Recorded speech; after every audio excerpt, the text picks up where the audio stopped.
God's done a lot of miracles in our lives. Boy, we've been in ministry for 40 years, you can imagine that. But I want to share with you what I think is a really incredible miracle. And I want to tell you that this miracle is called how God did 17 loads of laundry without money. Well, the Lord had called us from Miami, Florida, and He had called us to leave Miami, Florida and move to New Mexico. And we had no money when we got to New Mexico. God did a lot of miracles just to give us money, but I can't even talk about this today. Anyways, we rented this Efficiency, and it had one bedroom and a huge living room. So the six of us decided to sleep together in the huge living room. We put our beds, we had a sofa and some beds, that kind of stuff. And we used the bedroom as a storage room. In those days, we had no money to do laundry. So my wife's name is Mary. So we started to take the dirty laundry and we would throw it into our empty bedroom, and a mountain started to be formed, and we called this mountain Mount Mary. And we would go every single day and pick the cleanest clothes from the dirtiest clothes to wear. Imagine, every single day. I think that we did it for weeks. We'd go and scrounge through Mount Mary and grab the cleanest of the dirtiest clothes. At the same time, we were babysitting. Some very dear Native American friends of ours lived on the other side of the Efficiency, and they had two little kids, and we would babysit their kids for free. Well, in this case, one day the lady said to us, "I really want to give you $20 for babysitting my kids." And we said, "Okay, well, thank you very much." So we were so excited, and we said, "You know what? We can finally do our laundry when we go to church in Santa Fe." So we took out garbage bags, and lo and behold, we had 17 loads of laundry. So we packed our minivan with the 17 loads of laundry, and we proceeded to church. And here we are, a family of six, my four children, our 8, 6, 4, and 2. And we sit almost in the front row of the preacher. The pastor is right there preaching, and we're almost in the front row. And we're listening to his message. And in the middle of his message, God says to me, "Leave." And I went. I said, that's the voice of Satan, you know. And God says again, "Leave." And I say, "What, God? What are you saying?"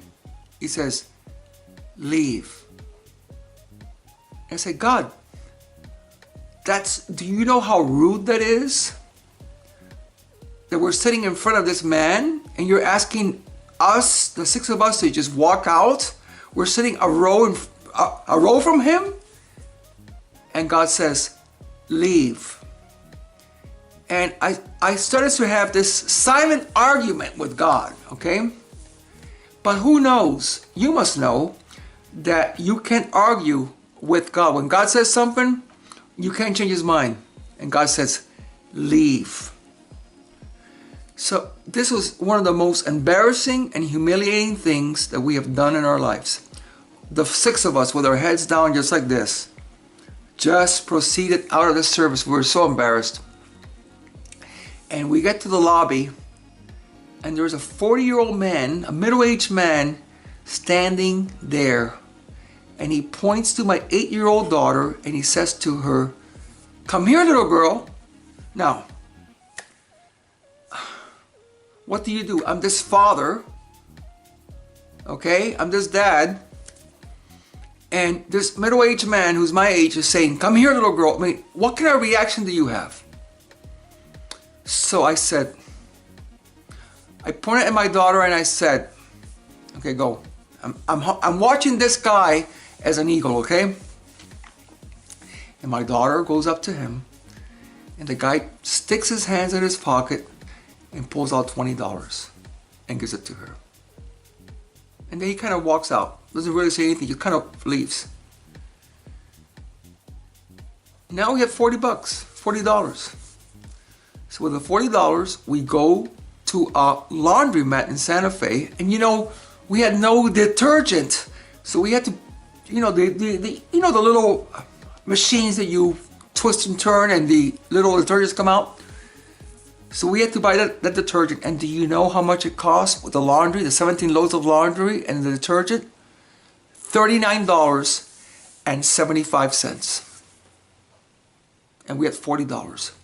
What if, the big if, what would have happened if I would have not obeyed God?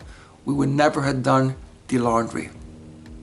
See, obeying God, the fear of God is better and greater than the fear of man. Obedience is the key to the breakthrough. One more story. We were ministering in New York, and we had a meeting, a Holy Spirit meeting, and it was full of people and young people. And God said to me, I want you to pray for every single person here except that one girl. And every single time I would pray for people, and God said, do not pray for her. And I said, man, God. And she looked so depressed. She was sad and depressed. And I said, God, this doesn't make any sense. And God said, do not pray for her. I was so full of condemnation and guilt. And I would say, now, God, now, can I pray for her now? God, can I pray for her? And God would say, no, I don't want you to pray for her. So much was the case that the next day the pastor of the church, not understanding what I had done, said to me, why did you leave that girl out? Well, I'm going to tell you what the story is. The story is that my wife in those days was very insecure of being used in her spiritual gifts. She would hide behind my shadow. Whenever I would minister, she would kind of hide and go behind me. And maybe she would give a word, but she was just so fearful.